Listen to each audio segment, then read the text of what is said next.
Tero, isokapala. We've got the Mediterranean diet and we've got the Scandinavian diet. They're both in Europe, both regions that a lot of people on the surface might say, okay, they're both Europe, but very, very different. But let's talk common denominators on diet, lifestyle, potentially even longevity between the two. Yeah, they're both obviously known for amazing longevity and usually pretty good biomarkers. And I think there's a lot of similarities. One of the more obvious ones is the high consumption of polyphenols or different kinds of antioxidants more broadly, let's say. They're just from different sources. So in the Mediterranean, things like olive oil and maybe to a lesser extent, wines and grapes.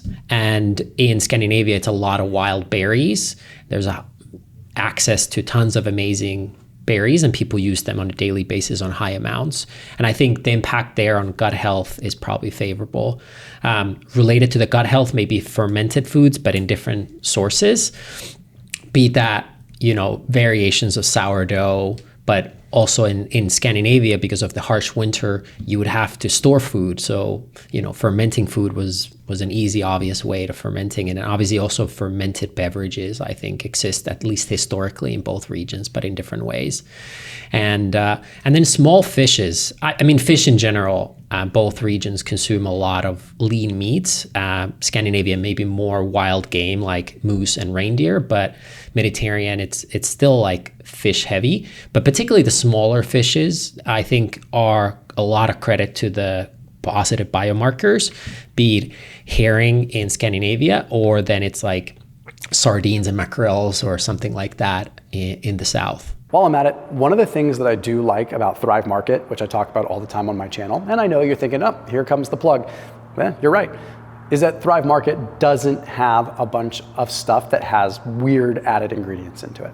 Like, they adopt a lot of what sort of the EU puts into place for their processed foods. So like packaged foods at Thrive Market don't have weird additives, there's no red dyes and crazy stuff. So at least, even if some of the stuff is processed, like maybe some pantry staples and stuff like that, it's the way that it should be. Processed because you're processing it, not because you're adulterating it and turning it into some hyper palatable nonsense.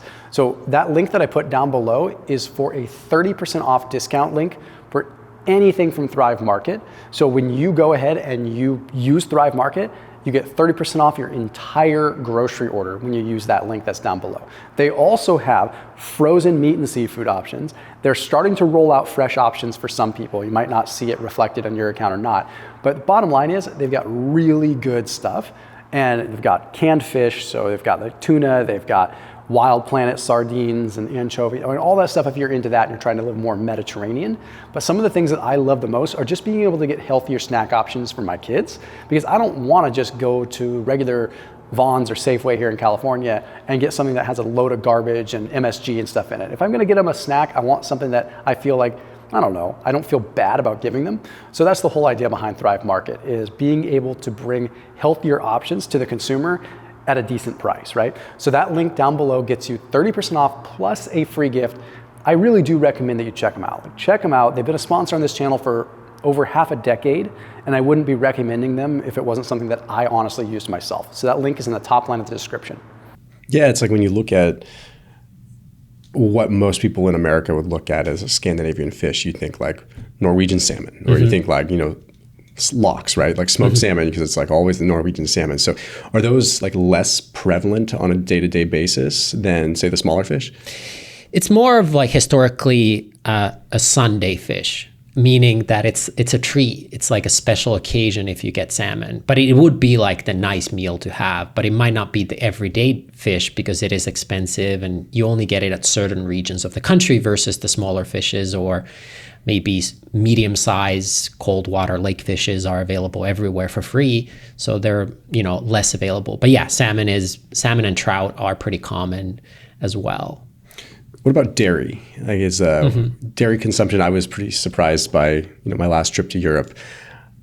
A lot of dairy consumption, right? Yes. Like it's, I think in the United States, sometimes we look at Mediterranean and there's almost a downplay on the amount of dairy. I don't want to make it sound like there's any one way of looking at things or not, but sometimes the way we frame the Mediterranean is like, okay, it's starches, oils, polyphenols, all the good things, to sparing amounts of meat. And like dairy is just kind of a casual mention, but I noticed France, Switzerland, and especially Italy, heavy emphasis on dairy. How is it in Scandinavia? Similar. I would say it's both the benefit of the Scandinavian diet and its downfall. Historically, the benefit was that there was a lot of, let's say, fermented dairy products that are amazing in many ways, and even raw milk. That probably is more suitable for more people. Now it's heavily processed milk products that people consume. So some say that the high amounts of osteoporosis in Scandinavia are impacted by this homogenized, pasteurized milk products. And they're not even technically milk products, they're kind of milk-derived products. So, but if you look at the consumption of dairy, including cheese, it was a convenient way to get calories and store food again. It's like storing food was a big part, I think, in both regions. And the use of particularly fermented dairy products is pretty convenient way. And I think it was also accessible in a way that was convenient for a lot of people. So I would say it's a huge benefit of historically, and maybe now one of the negative sides of Scandinavian diet is too much highly processed dairy products. Yeah. I mean, it's, if you come back to kind of the roots of it, I'm sure it was just a lot of kefir, a lot of yogurts. What was their traditional kind of form of making yogurt? Was it much more the two simple references that people might know, or, you've got the Greek and you've got like sort of a Bulgarian style, going to be higher fat but thinner. Was it more of a Greek, or was it kind of a thinner type yogurt? I've seen both in different regions. I'd say the Bulgarian is the one that the Turkish yogurt style was historically very popular, I think. And then now, because it was easier maybe to make, and then, Greek yogurt is, I think, now probably more popular. So I want to circle back to a few things on the diet, but if we kind of take a wide angle look at things for a second, look at what do you think lifestyle and diet related really are the common denominators when it comes to Scandinavian approach, Mediterranean approach? They both have tremendous track records when it comes to longevity. I think Scandinavia is like 3 of the 7 longest living countries within it. So Scandinavia actually beats out Mediterranean if you look at it in that sense. But then you've got the outliers like Sardinia that kind of like skew the data a little bit. But even then, a lot of it's up for debate. But I'm curious, what do you think the common denominators are? And they don't have to necessarily be diet related. Yeah, I think people walk a lot. And I think that is a big factor, not just for the burning calories and helping you to be in a caloric deficit that we all know that it's such a key part of longevity, is like somewhat regularly being in caloric deficit, but also like digesting foods. That also often leads to you being outdoors a lot, and particularly the Scandinavian lifestyle. And I would assume Sardinia similarly, maybe less so some bigger places in the Mediterranean area, is the solitude. You're often quiet a lot. You're just in nature, walking on a hillside, and then you have a social. So there's both community and solitude. And I think that probably the stress and nervous system impact, I would say, is an underrated part of both regions and cultures, is that people have probably less stress partly because of that. You feel a sense of belonging, yet you're alone a lot. And I think that helps people do well. Yeah, it like jives with the parasympathetic tones and the sympathetic tones that kind of make us human, right? It's like we need a balance of both. You go too far in one direction, you're amped up; too far in the other direction, and you're complacent and don't get anything done. And I think there's an element of like you need that social connectiveness to really feel like there's a drive and a purpose in life. Because if you were just solitarily all the time, you'd just be, what's driving you to move forward? And that's going to have its own issues. What about when it comes down to just, sunlight in general and talking about time outside? Because I think when people think Scandinavia, obviously it's cold a lot of the year. Is there still a fair bit of time outdoors? Does that, even though there's a lot more darkness during the day there, because again, you look at all these different sides of the equations. Okay, you look at a bulk of the blue zones, which again, that's its own discussion with its own flaws and its own potential reporting issues. But with the blue zones, the common denominators are there's a lot of sun. You kind of see that. How does that come into play with Scandinavia, given that they're in darkness a lot of the year? Yeah, I think so. The similarities is both are outdoors a lot. So Scandinavians are outdoors the whole year, even if the weather is not as good. But I think obviously you're pointing out very valuable importance of sunlight. So in Scandinavia, by and large, middle of the summer, you have 24 hours of sun. And in the winter, you might have a couple hours of sun a day. But if there's overcast, like the last time I lived in Scandinavia, in the month of November, there was like 2 hours and 40 minutes of sunlight in the whole month. without cloud coverage. So you have to be more light conscious, but it's almost like living with autoimmune disorder. It's probably suboptimal, but you become aware of how things impact your body. So I think most Scandinavian people are light conscious or light aware, and they notice how it impacts their mood and well-being. Therefore, in the wintertime, people go outside always, even if it's a work day during sunlight, because it's so precious. You have bright light lamps and saunas and now red light therapy and things like that they're trying to, which is not as good as nature probably, but it helps in the process. So I think people are more aware of that. But yeah, and then the other benefit is you are outside a lot when it's cold and in rough weather. And I think that probably has a positive impact on things like immunity. It's almost like nature's own cold plunge and, exposure versus if you have 1 or 2 seasons when you have 4 seasons. Yeah, I literally had written down cold exposure because I was going to ask you on that next, because it's most of the evidence on cold exposure isn't really about these like short, intense bursts. It's more about somewhat semi-prolonged amounts, right? So moderately cold to very cold for extended periods of time is where if you want to call it metabolic benefit, really comes in. Like any kind of potential brown adipose tissue activation or differentiation is going to happen as a result of prolonged exposure, not from a 2-minute dip in a cold plunge, right? Sure. Whereas there might be mental benefits there. So, when I've done videos talking about Scandinavia, there's a lot of people that watch my channel that live there, and they'll comment like, "No, we're out in the cold lot," and they recognize that even as natives there.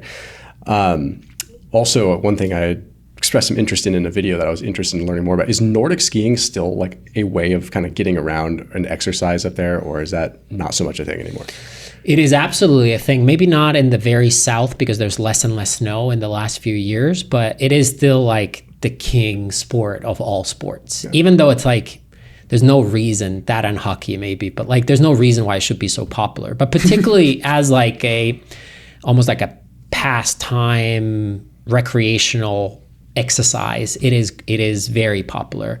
And I think a lot of people know that even though it's not cool and sexy, how good it is for your body, upper body, lower body, cardiovascular health, and like just being in nature and cold, people love it still. Yeah. I mean, if you take that, and I mean, it's whether it is something that's going to be a deliberate exercise or not. I mean, just the sheer amount of calories you're burning in a short amount of time with that. I mean, getting on my kind of weird high horse of weird science that nobody cares about, like just moving the upper body, like with cross-country skiing or Nordic skiing. I mean, just because of the sheer like peripheral resistance of your arteries, like your heart has to work so much harder to move your upper body. So any cardio that's involving the upper body. And then there's also evidence in sort of stacking the cold exposure with the exercise, right? So when it comes to exerkines and some of these other things that sort of cast this benefit on the body, doing exercise in cold weather has serious benefits. So like if they're actually going out and exercising when it's cold out, you're apparently, according to the research, and evidently stacking these kind of benefits. Like yeah, exactly. And some of these we've known culturally, looking at different cultures around the world of things they've done generation after generation. And then now we're kind of connecting individually the science behind them. So in this case, the cultural experience is you go out in the cold winter and you cross-country ski, you get the benefits, cardiovascular benefits, you get the nature benefit, maybe calmness of mind. And then you go and do a sauna. Right after the skiing is you do the sauna, which we know also from studies not just warms you up, but it amplifies the cardiovascular benefits of the previous, be it running or skiing, cross-country skiing. So it helps with cardiovascular development as well. And then you get the contrast therapy. You go back into the frozen lake or ocean and back to the sauna. And it's like recovery too, which would be for like muscular exercises may be seen negative, but if you exercise a lot physically and particularly cardio, then probably post-exercise contrast therapy is favorable versus after a lift, it would be seen as probably negative. You may or may not know the actual answer to this one, but I'm going to make an assumption. If you look at the Scandinavian regions, just the kind of activity that they may have to do in the cold weather, Do you know if they have like a higher VO2 max on average than the Mediterranean regions? Because Mediterranean's a lot of just walking, but it seems to be a lot of low intensity, just consistent, integrated, like non-exercise activity thermogenesis type movement. Yeah, it's an interesting question. I don't have the full answer because I don't think the large groups of population are being tested on VO2 max. I'm sure you've done it. It's a brutal thing to do, and it's hard to do on, let's say, a bike versus maybe running. It's just like an uncomfortable thing to test. It sucks. Yeah. Especially with like proper equipment and pipes and but the people who do it are pro athletes, and we know from, let's say, people like Björn Daly, who's like the Wayne Gretzky or Michael Jordan of cross country skiing, and he had like the highest VO2 maxes ever recorded, and even higher than, let's say, Miguel Indurain, who was a Spanish biker, Tour de France winner. So we know that between, let's say, road biking and cross-country ski, and the cross-country skiers consistently score higher on VO2 max, which is how much of that is altitude, how much of that is upper body, how much, I don't know. But I mean, on pro athletes, the highest VO2 maxes tend to be Nordic people, and I think it's more a credit to cross-country skiing than genetics per se. I can see that. And I wonder if they're testing, and maybe you know this, if they're testing their VO2 max in their given vertical, in their domain. Are they testing VO2 max during cross-country skiing type motion? One of my colleagues at Four Sigmatic is an Olympic cross-country skier, and they would often do it running.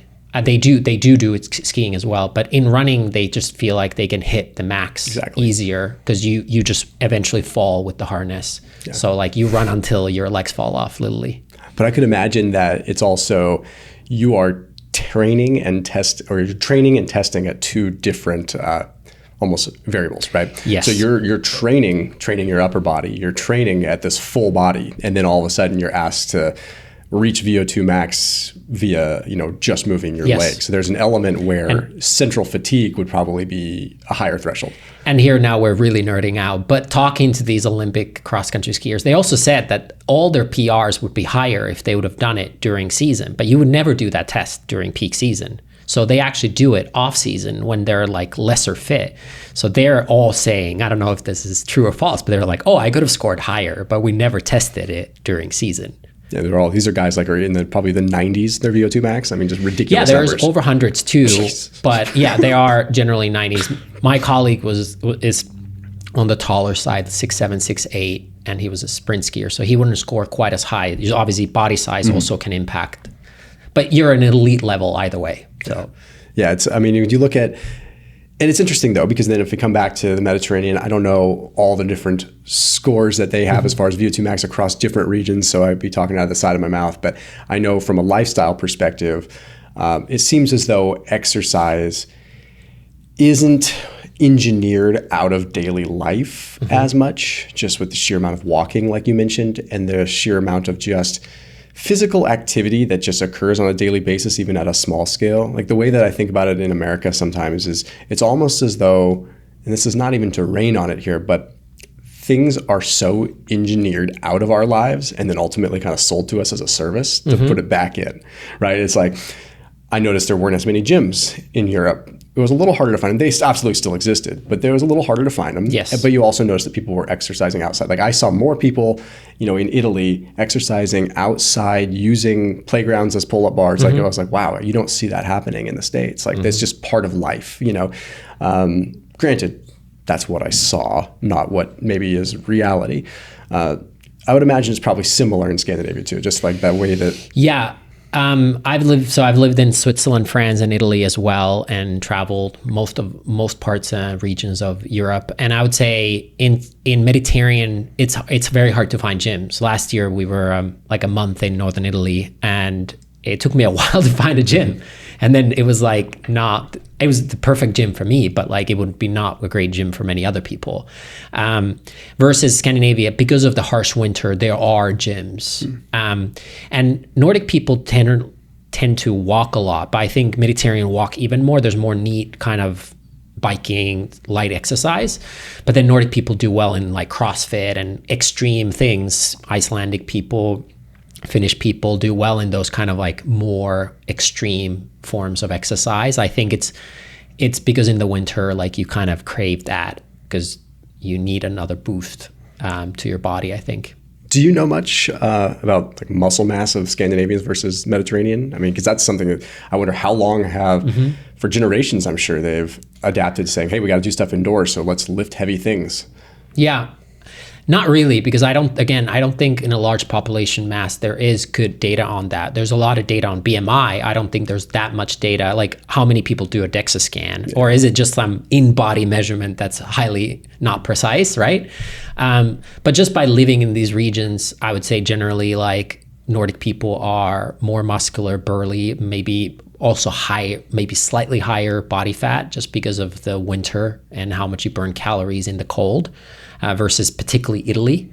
And again, maybe Spain is maybe closer to that body type. But yeah, generally I would say Nordic people have more muscle on them on average. The image that the average American has of a Viking, is it accurate? It definitely exists, and you meet people who fit that stereotype to the T. It is not everyone, right? Yeah. So, but yeah. But I mean, and if we actually get historically accurate here, are the Vikings big, strong, burly people, or were they actually relatively like smaller, fit people that could just row over long domains? Yeah, it's interesting that actually the original native indigenous people were the Sami people that came there like many hundreds of years before the Vikings. And it's like, where did the Vikings wander there? And the Vikings were not in every part of Scandinavia initially, but then they pillaged same way as they did to Ireland. So there's a lot of different subcultures too within Scandinavian region. But generally they are taller, maybe not tall, but like taller than an average American, and probably more muscular. And you see that still for sure. Yeah. Just curious, because it's kind of funny. Because I mean, but I do think they were great fighters, and they had advancements and maybe a different attitude growing up in a tough region. That the mindset of fighting was different than, let's say, the British. That's what I wonder so much about even today. If so much of the sheer, like if you break it all down, just the sheer longevity of the Scandinavian regions, is it a matter of just resilience? Like they're just I'm going to go out on a limb and say they're almost a more resilient culture. I'll just speak for Finnish people, although I'm pretty aware of all the other Nordic countries and their cultures too. But I would say Finnish people are very resilient. At least historically, it was a very poor country, and it was under both Swedish and Russian domain ruling. And still today, pretty much all men have to serve in the military. Like I served as a sergeant in the Air Force, and you serve in the winter, and you do camps in, like, I remember -40 at one camp, just laying there in the snow, and you wonder, what am I doing here? But I think there's a resilience that comes from that for sure, and just the harshness of the climate, which I think also is a reflection of the diet too. Some of the more healthy foods in any subculture tend to be foods that are resilient. Like if there's very little water and it's a harsh climate, olive trees will still survive. Think of the same with certain these berries or rhodiola or other foods that survive in these harsh climates, probably have a lot of nutrients and benefits to body as well. What about like macronutrients here? Okay, I mean, because we kind of touched on micronutrients as far as polyphenols and things like that, but what about the general macros? Is there, you're probably not having a lot of wheat and things like that grown, but you might have some pseudo cereals. You probably have some starches. Maybe you have some tubers and things like that. But what does the general macro breakdown look like? Yeah, it's definitely higher in fats and protein than probably the Mediterranean diet, and slightly lower in carbohydrates. Historically, it was a lot of tubers. They was just, it were easy to store, like the potatoes. The amount of cold potatoes probably consumed in Scandinavia is pretty high. And then there's a lot of berries, obviously, and variants of that, although, you get less carbs from there, and sugar, but still they were consumed in high amounts. Oat and oatmeal, and then rye bread, very hard to chew, kind of like sourdough rye bread. Those were the kind of the staples as far as like carbohydrates, but then you would put a thick layer of butter on it. So the butter consumption is very high, for example. I think there's you're talking, all those starches you're talking about are fairly high soluble fiber content as well. Like, so you're looking at, which is somewhat of almost a protective mechanism for them itself. So it's like, again, talking about resilience. So if you look at, you mentioned cold potatoes. So you talk about heated and then cold, or straight up raw cold potatoes? Very rarely anybody eats raw potatoes. It is heated and cooled. A lot of dishes have like cooled potatoes. Yeah. So you're like naturally just eating resistant starch. Yeah. Interesting. Which kind of segues into another question. Like, I don't know if I have been obsessed with the microbiome for a while, but is there any literature on the microbiome of the Scandinavian people compared to other regions? I mean, you look at basically all that we can really look at from what I've seen is like there's tests on like gut motility that can kind of say, okay, like this region has better gut health. And I know Scandinavia ranked pretty well with gut motility, but that's only one marker, right? Because you look at like Ethiopia has really high gut motility, but it could also be because of the risk of foodborne illness that happens there. That certainly increases motility, right? So as far as microbiome diversity or just specific strains that are more prolific versus others, do you know much about that in that region? I've seen a couple of research papers. I'm no way an expert in biome. And to my understanding, people don't still, talking to a few people who are actually experts, there's still like debate, what is a good gut biome, right? We know nothing. Yeah. So is the diversity good or bad and this and that? What types are good? But yeah, the consumption of fermented foods, prebiotics, mushrooms is very high, and I want to believe that has a huge impact. Until like last year, I was on a 14 and a half year streak of not being sick once. And I think the immunity and the resilience and the weather impact things like immunity and gut health a lot. And but I couldn't prove that scientifically, and I don't know who could either. Yeah, there's more and more evidence coming out that a diverse microbiome is maybe not the best. That's just kind of almost a default that we go to because we just say, okay, we know so little about the microbiome. It's almost safer for us to just say that diversity is best. But I remember you've probably seen this study. I have no idea what journal it was published in because it's been so long since I've even referenced it in a video. But it's basically talking about like looking at centenarians and their microbiome, and the thing that they could find that was the most powerful was not the fact that they had diversity, but it was that the fact that they had like a very specific microbiome to their type, to them as a person. I mean by that is like it was less about the diversity and more about how adaptable is this person and do they have a very unique microbiome to their type. And that's what was the common denominator. It was like they have essentially crafted their own microbiome that is good for them. And that's what they were able to identify when they actually looked at it. And I found that interesting because from a longevity perspective, it looked as though diversity didn't really matter. Yeah. So it's wild. Anecdotally, I can say from living in 10 countries and traveling a lot is that you can change to a healthier diet, but initially it might be suboptimal for you as well. So I do believe that a lot. And then another anecdotal thing, more historical, is in Finland, the sourdough starter, the root, is called the heritage, and it would be passed, and this is common actually also in Central and Southern Europe too. You would pass it generation after generation. So you would technically have the biome of your like great-great-grandparents in your system. So you would pass the genes or the heritage on to the next generation. And I wonder how much of that is that just for your genetic body type, that is the good type of biome as well. I want to talk one more thing that's controversial for some, but I don't think it's quite so controversial. That's the world of like seed oils. Are there, even in industrialized parts of Italy, like I still noticed that there wasn't as much, right? Like, I mean, it was like you had to look a little harder to find, like restaurants were cooking much more often with butter. Like it was, obviously you would come across it. Obviously there's garbage. Obviously there's processed stuff. But, walking around the bulk of the grocery store, it looked nothing like it did in the United States as far as seed oils are concerned. And I'm going to go right on a limb and say, I'm first off not like an anti-seed oil person. I think oxidized oils are the problems. I said my opinion there. But obviously seed oils will oxidize easier. So there lies a problem.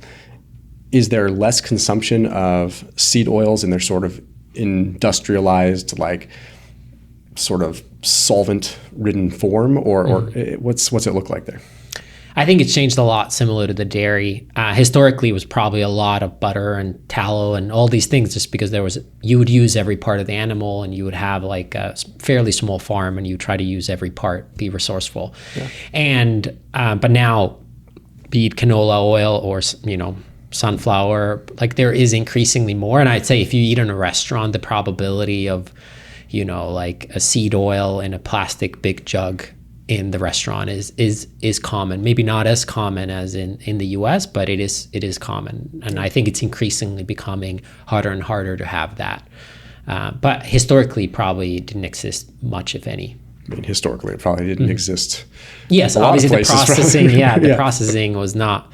That's a good definition of a processed food. Yeah, exactly. And lastly, we've touched on it a few times, but but saunas, huge piece. Obviously, this is something that most people who've been in the U.S. would recognize and know that that's big in Scandinavia. One thing that I notice is, like in the United States, if I go to a gym and I go to a sauna in a gym, it's maybe 170 degrees on a good day, right? It's not that hot. Went to some gyms in like Switzerland and even France, and I was pleasantly surprised that we're like north of 200 degrees. And I'm like, this is more my speed, because I crank my sauna up quite hot. What's sort of standard temperature for a sauna, say, in Finland? Yeah, it's a great question. We call those 160 to 180 degree saunas. We call them Swedish saunas. There's a rivalry between Finland and Sweden. And we think they're funny because they go there for 40 minutes and read a magazine or a book. And a Finnish sauna is closer to like what you would imagine like a Russian sauna or bathhouse be. It's like, it's very hot.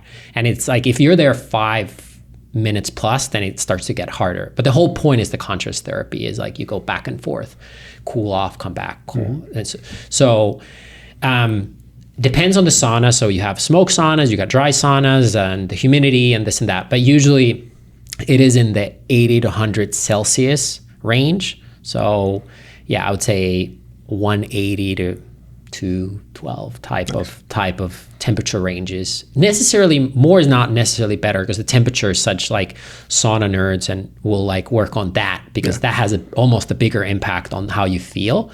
But yeah, it would be on the much hotter side than what we call the Swedish saunas. I've noticed too. I mean, I'm a fan of hot sauna with very deliberate time periods, not going in there to necessarily relax, but going in there with intention. And like a Swedish sauna, so to speak. Yeah, that's something that's, maybe to relax or something, but it's certainly not there to get my dose of a sauna that I like. It's funny because we bought a house here, and I bought it from he's a Ukrainian guy, and I know the Ukrainians and the Russians have these really hot saunas, and he put a sauna in the house, and that was a big selling factor for me. My wife thinks I'm weird, but I was like, we got to get at this house. And I turned it on for the first time and just didn't even, and within, half an hour, it was, like 230 degrees. I was like, this is my kind of sauna. Like this, okay, this guy, I like this guy. Anyway, that's yeah, it's brutal. Finland is known for weird competitions, wife carrying, mosquito squatting, and throwing your mobile phone and air guitar.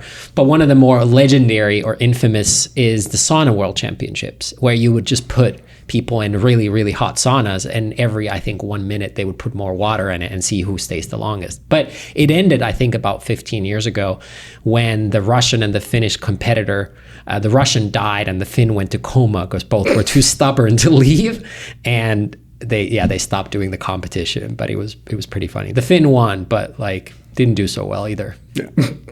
Yeah. Well, Tero, man, where can everyone find you? You can go to I am Tero on Instagram or YouTube. Right on, bro. Thanks, man. Thanks, man.